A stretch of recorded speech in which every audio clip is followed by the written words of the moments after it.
أدراك ما ليلة القدر صدق الله العظيم وصدق رسوله النبي الكريم ونحن على ذلك لمن الشاهدين والشاكرين والحمد لله رب العالمين۔ محترم معزز دوستوں، بزرگوں اور اگر سماعت فرما رہی ہو میری ماؤں اور بہنوں، آپ حضرات کے سامنے قرآن مجید فرقان حمید میں سے 3 آیات کریمہ تلاوت کرنے کی سعادت حاصل کی ہے۔ اللہ رب العالمین سے یہ دعا ہے کہ مجھے حق سچ بیان کرنے اور ہم سب کو سننے کے بعد ان پر عمل پیرا ہونے کی توفیق نصیب فرمائے۔ برادران اسلام، ماہ رمضان کا دوسرا عشرہ اپنے اختتام کی طرف رواں دواں ہے اور تیسرا عشرہ اس کا آغاز ہونے کے قریب ہے۔ رمضان کے دوسرے عشرے میں کچھ خاص واقعات ہوئے ہیں، جیسے جنگ بدر، یہ بھی اس دوسرے عشرے کے اندر ہوئی ہے۔ تو ایک طرف جنگ بدر ہے اور دوسری طرف حضرت عائشہ رضی اللہ تعالیٰ عنہ ان کی وفات، اور اس کے ساتھ ساتھ ماہ رمضان کے تیسرے عشرے میں اعتکاف کرنے کا حکم بھی ہے۔ تو ان تمام مضامین کو سامنے رکھتے ہوئے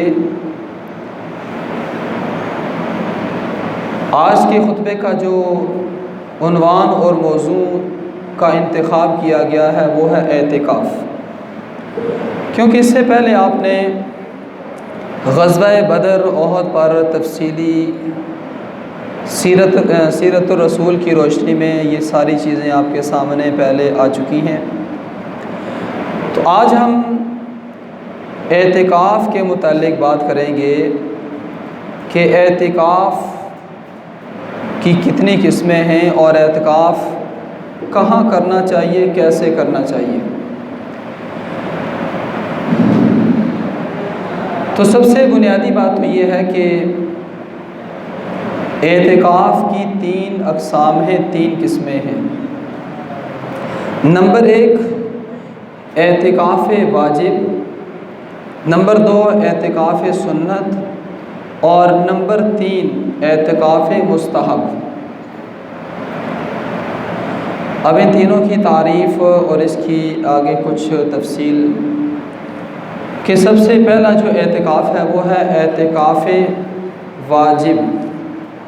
اعتکاف واجب کون سا ہے کہ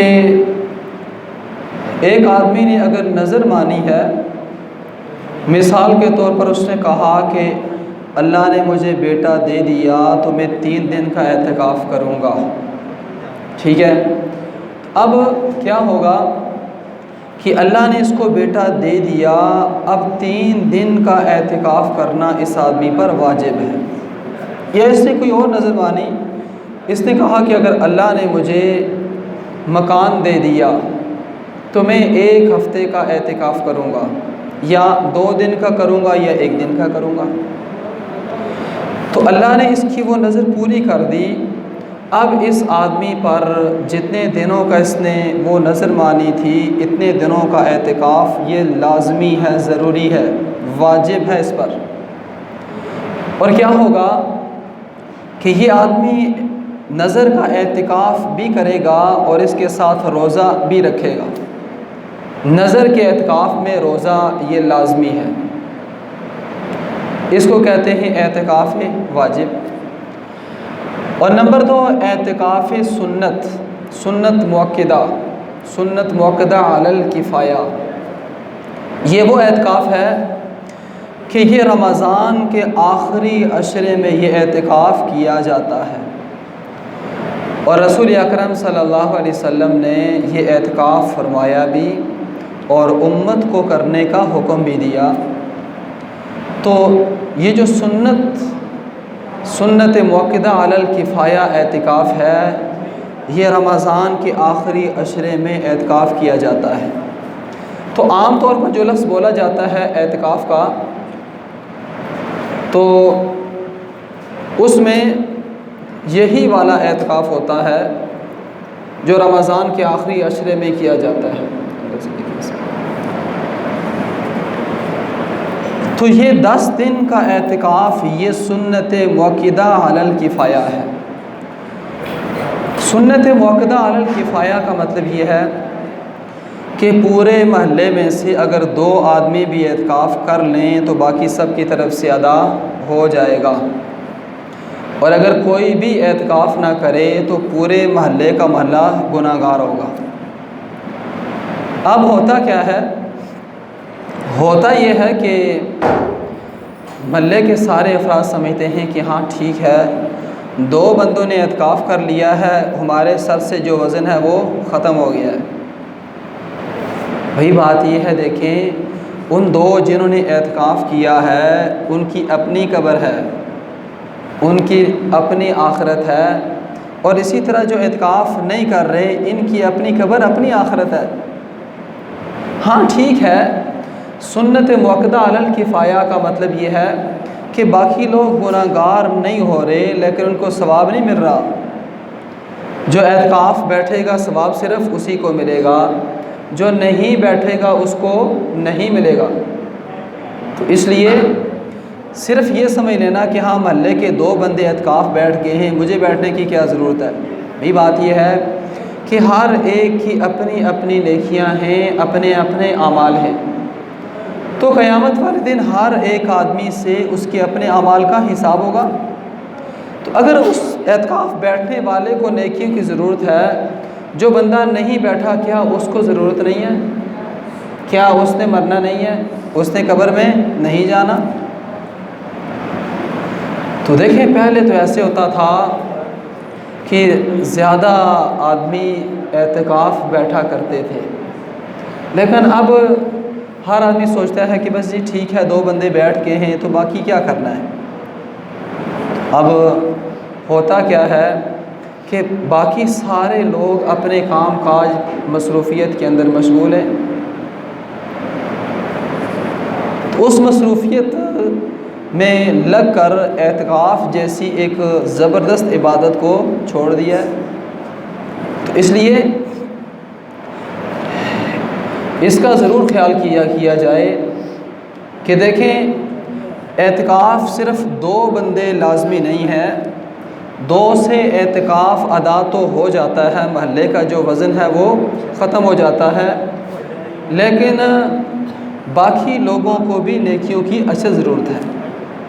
اس لیے قرآن کریم کے اندر اللہ رب العالمین فرماتے ہیں کہ قیامت کا دن اتنا ہولناک اور سخت ترین دن ہوگا کہ اس دن انسان ایک ایک نیکی کے پیچھے مارا پھرے گا، لیکن کوئی بھی اس کو نیکی دینے کے لیے تیار نہیں ہوگا۔ تو لہٰذا وہ آخرت آنے سے پہلے آج ہمارے پاس ٹائم ہے کہ ہم نیکیاں زیادہ جمع کر لیں۔ نیکیاں جتنی زیادہ ہوں اتنی ہی کم ہیں، اور گناہ جتنے کم ہوں اتنے ہی وہ زیادہ ہیں۔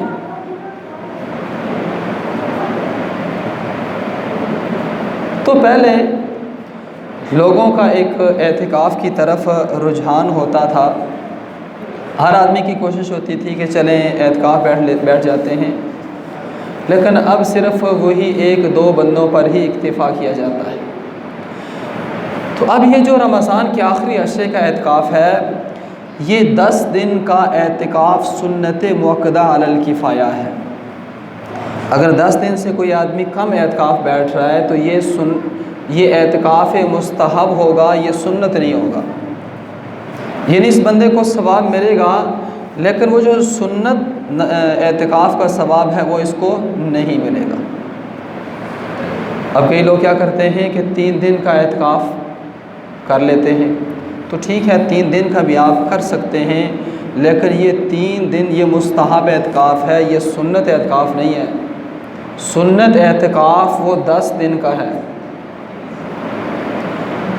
کہ 20 رمضان کا سورج غروب ہونے سے پہلے اپنا بوریا بسترا لے کر مسجد کے اندر آپ آ جائیں، اگر کوئی سورج کے غروب ہونے کے بعد پھر آیا تو اس وقت بھی اس کا جو سنت اعتکاف ہے وہ نہیں ہوگا۔ تو 20 رمضان کا سورج غروب ہونے سے پہلے معتکف کے لیے ضروری ہے کہ مسجد کے اندر وہ آ جائے۔ ہاں بوریا بستر اگر بعد میں بھی آ جائے تو کوئی بات نہیں ہے، لیکن خود مسجد کے اندر آ جائے۔ اس کے بعد جو تیسری قسم ہے، تیسری قسم اعتکاف مستحب ہے۔ اب یہ اعتکاف 1 گھنٹے کا بھی ہو سکتا ہے، 20 منٹ کا بھی ہو سکتا ہے، 1 دن 2 دن 3 دن 4 دن 5 دن 6 دن کا بھی ہو سکتا ہے۔ اور اس اعتکاف میں روزہ ضروری نہیں ہے، اعتکاف مستحب میں۔ اور اس سے پہلے جو 2 اعتکاف گزرے ہیں، نظر کا اعتکاف اور اعتکاف سنت مؤکدہ علی الکفایہ، ان دونوں کے لیے روزہ ضروری ہے۔ یہ نہیں کہ ایک آدمی مسجد میں اعتکاف بیٹھا ہے لیکن دن کو روٹیاں بھی پاڑ رہا ہے، ٹھیک ہے، نہیں، اس کے لیے روزہ بھی شرط ہے۔ اگر روزہ نہیں ہوگا تو یہ اعتکاف سنت مؤکدہ علی الکفایہ نہیں بنے گا۔ جو تیسرا اعتکاف ہے اعتکاف مستحب، تو اس کے لیے نہ ٹائم کی شرط ہے، جیسے مثال کے طور پر ایک آدمی مسجد کے اندر آیا، جیسے آپ جمعہ پڑھنے کے لیے آئے، تو اب آپ کو چاہیے کہ آپ اعتکاف کی نیت کر لیں، ٹھیک ہے، تو جتنی دیر آپ مسجد کے اندر بیٹھے رہیں گے تو اس کا آپ کو ثواب اعتکاف کا ملتا رہے گا۔ تو اعتکاف مستحب میں نہ روزہ شرط ہے، نہ 2 دن 3 دن 4 دن 10 گھنٹے 5 گھنٹے یہ شرط ہے، جتنی دیر آپ بیٹھ جائیں ٹھیک ہے۔ مسجد کے اندر آ کر آپ نے نیت کر لی تو آپ جتنی دیر یہاں رکے رہیں گے تو یہ آپ کا اعتکاف ہی سمجھا جائے گا۔ تو اس اعتکاف کے لیے روزہ ضروری نہیں ہے۔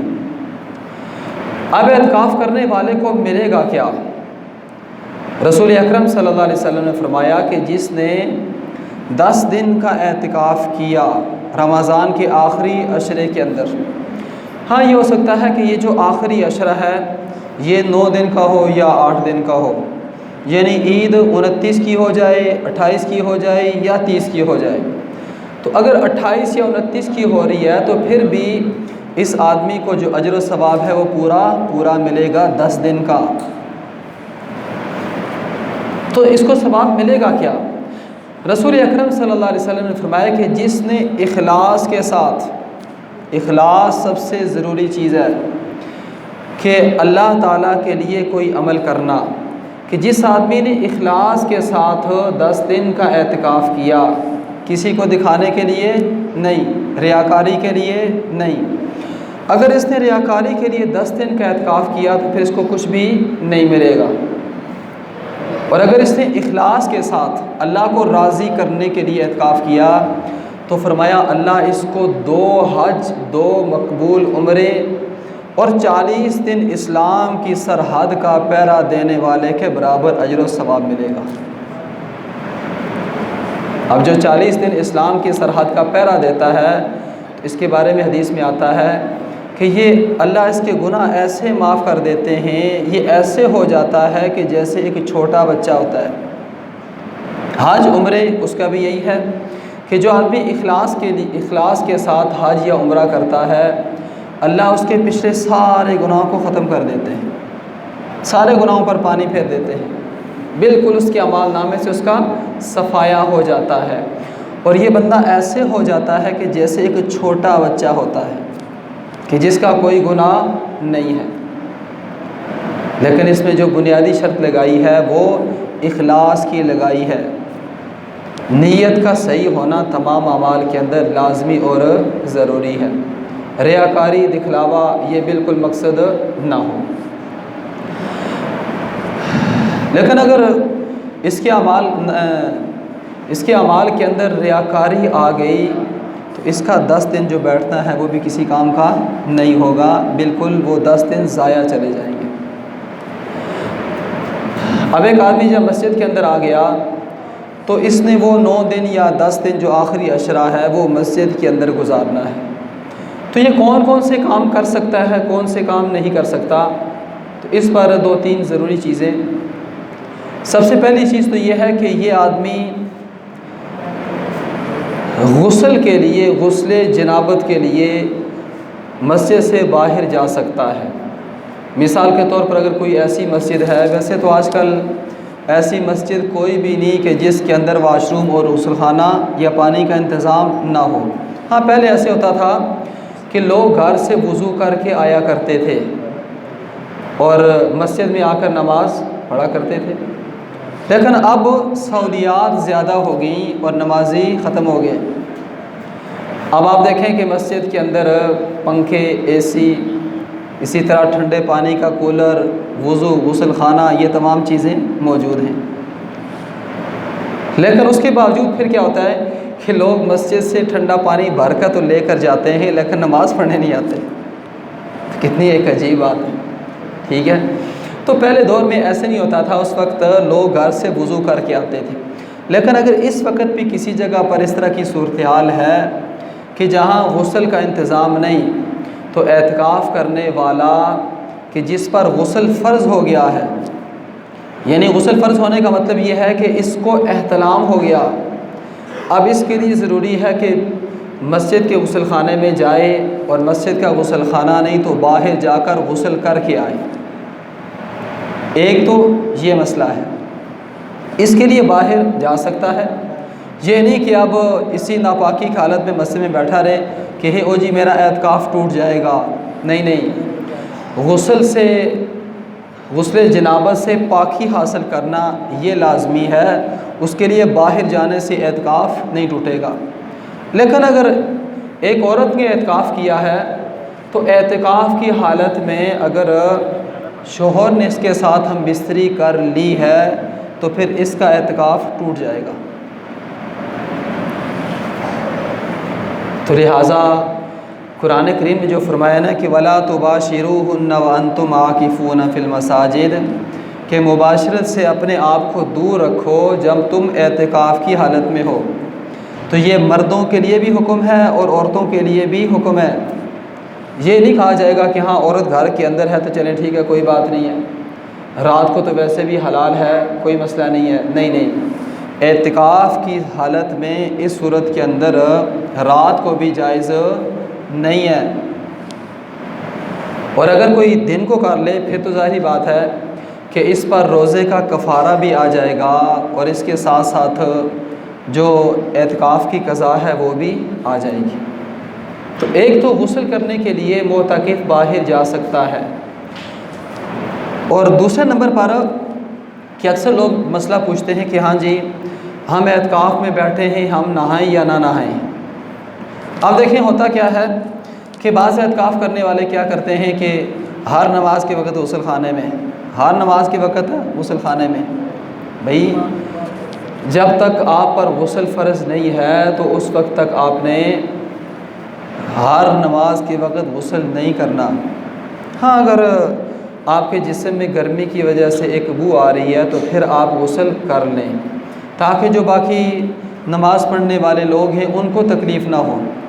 یہ نہ ہو کہ آپ کے جسم سے بدبو آ رہی ہو اور جس بندے کے ساتھ آپ کھڑے ہوں تو اس کی کوشش یہ ہوگی کہ اگلی نماز میں اس کے ساتھ کھڑا نہ ہوں، اس لیے کہ اس سے بدبو ہی بہت زیادہ آتی ہے۔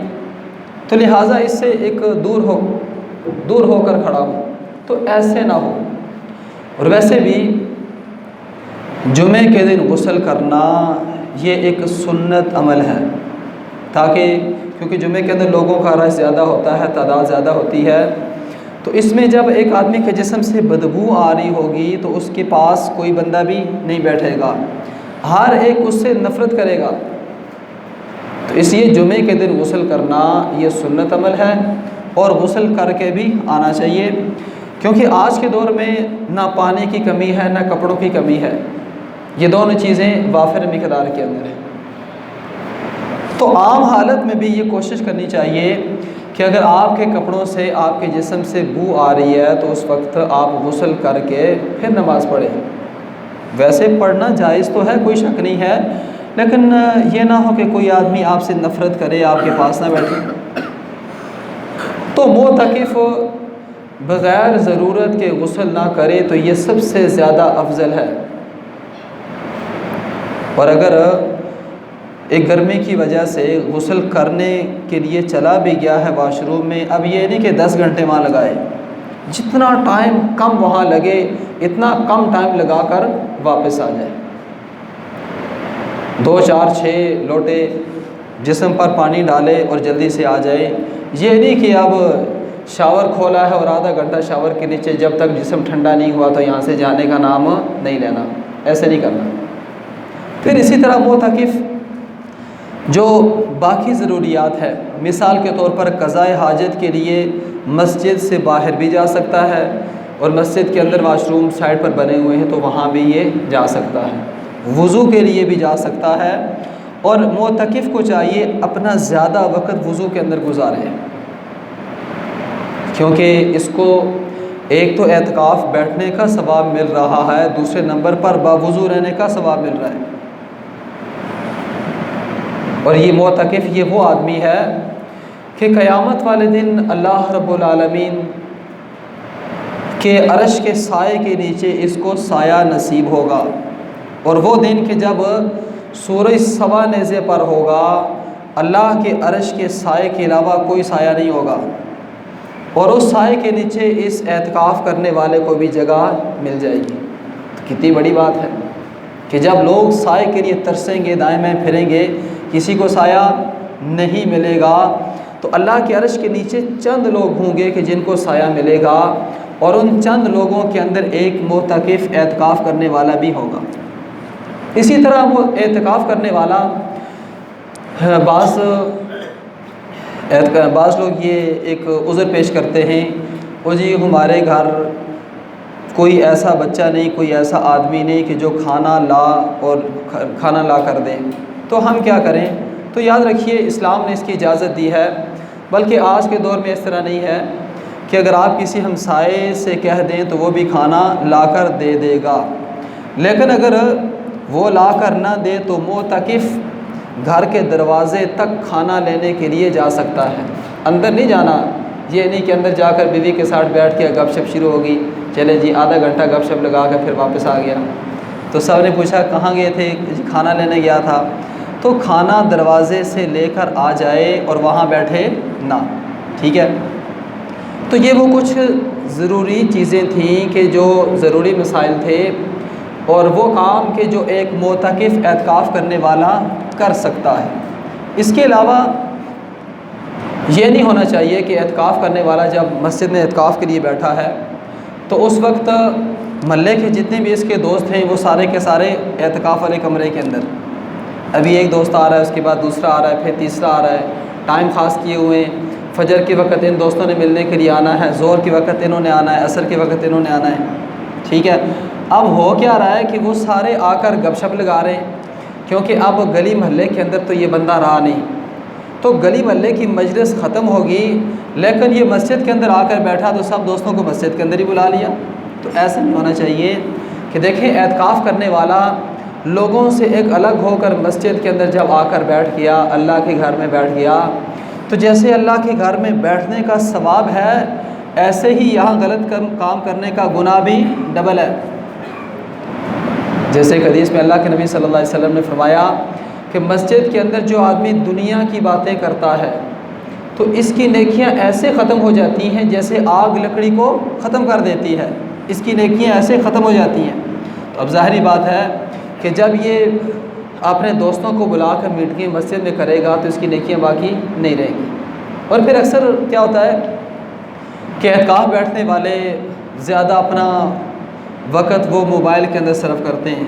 جب ان سے پوچھا جائے یہ کیا کرتے ہیں، کیا کر رہے ہیں، وہ کہتے ہیں یار ٹائم نہیں گزرتا، کیا کریں، صبح فجر سے لے کر زور تک سوئے رہتے ہیں، ٹھیک ہے، زور کے بعد پھر سو لیتے ہیں، عشاء کے بعد پھر سو لیتے ہیں، تو اس لیے ٹائم گزارنا ہے۔ بھئی بات یہ دیکھیں، اعتکاف کرنے والا مسجد میں ٹائم گزارنے کے لیے نہیں آتا، بلکہ اپنے ٹائم کو قیمتی بنانے کے لیے آتا ہے۔ ٹائم تو اس کا باہر بھی گزرا تھا، اچھا گزرا تھا، لیکن یہاں 10 دن کے لیے آ کر جو بیٹھا ہے وہ اس لیے تاکہ سال بھر جو نیکیاں نہیں کر سکا، نوافل میں کمزوری رہ گئی، باقی نیکیاں نہیں ہو سکیں، ان 10 دنوں کے اندر زیادہ سے زیادہ نیکیاں کی جائیں۔ یہ نہ ہو کہ الٹا یہاں سے معتکف گناہ لے کے جا رہا، اور دوسری بات کہ دیکھیں اعتکاف کرنے والا آدمی بڑا خوش نصیب ہے کہ اس کو رمضان کے آخری عشرے کی جو طاع کراتے ہیں، جن کے اندر لیلۃ القدر ہے، تو وہ شب قدر اس آدمی کو نصیب ہو جاتی ہے۔ رسول اکرم صلی اللہ علیہ وسلم صحابہ کرام رضی اللہ تعالیٰ عنہ کے پاس آئے تو آ کر شب قدر کے متعلق آپ صلی اللہ علیہ وسلم نے خطبہ دینے کا ارادہ فرمایا کہ میں آج تمہیں بتاتا ہوں کہ یہ رات ہے کب ہے۔ تو دو بندوں کا آپس میں جھگڑا ہو گیا، اس جھگڑے کی وجہ سے اللہ رب العالمین نے شب قدر کی جو تعین تھی، یعنی ایک رات جو خاص تھی، وہ اٹھا لی۔ تو رسول اکرم صلی اللہ علیہ وسلم نے فرمایا کہ شب قدر کو رمضان کے آخری عشرے کی طاع راتوں میں تلاش کرو، 21 کو، 23 کو، 25 کو، 27 کو یا پھر 29 کو، ان راتوں میں تلاش کرو۔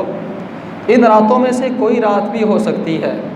اور دیکھیں کہ اعتکاف کرنے والا آدمی، اس کو یہ رات نصیب ہو سکتی ہے کہ ایک رات سوئے اور دوسری رات وہ کیا کرے، جاگے۔ تو ایسے یہ رات اس کو نصیب ہو سکتی ہے۔ اور اس کے علاوہ جو دوسرے لوگ ہیں، ان کو یہ رات نصیب ہونے کے امکانات وہ کم ہیں۔ یہ نہیں کہ صرف ہمارے معاشرے میں سمجھا جاتا ہے نا کہ صرف 27 کو ہی شب قدر ہے، ایسی بات نہیں ہے۔ اللہ کے نبی صلی اللہ علیہ وسلم نے جب فرما دیا کہ آخری عشرے کی طاع راتوں میں تلاش کرو، تو پھر ان راتوں میں ہمیں تلاش کرنی چاہیے۔ اور اس رات ضروری نہیں ہے کہ یہ جو آخری عشرے کی طاع راتیں ہیں، اس میں ضروری نہیں کہ آپ ساری رات جاگ کر گزاریں۔ آپ رات کا کچھ حصہ جاگ لیں، جاگ کر اللہ کی عبادت کر لیں، ذکر کر لیں، نماز پڑھ لیں، تسبیح پڑھ لیں، قرآن پڑھ لیں، بس ٹھیک ہے، کافی ہے۔ ساری رات جاگنا ضروری نہیں ہے۔ اب ہمارے معاشرے میں ایک اکثر بیماری ہے کہ کئی لوگ آپ کو ملیں گے کہ جو سارا سال نماز بھی نہیں پڑھتے، لیکن جب یہ رمضان کی آخری راتیں آتی ہیں تو اس میں وہ عبادت زیادہ کرتے ہیں۔ اس میں کوئی اختلاف نہیں کہ عبادت نہیں کرنی چاہیے، عبادت ضرور کرنی چاہیے، لیکن جو ایک کنسپٹ بنا ہے لوگوں کا، لوگ سمجھتے ہیں کہ یہ 5 طاق راتوں میں عبادت کریں، باقی سارا سال عبادت نہ بھی کریں تو کوئی بات نہیں ہے۔ یہ چیز غلط ہے، ایسا نہیں ہے۔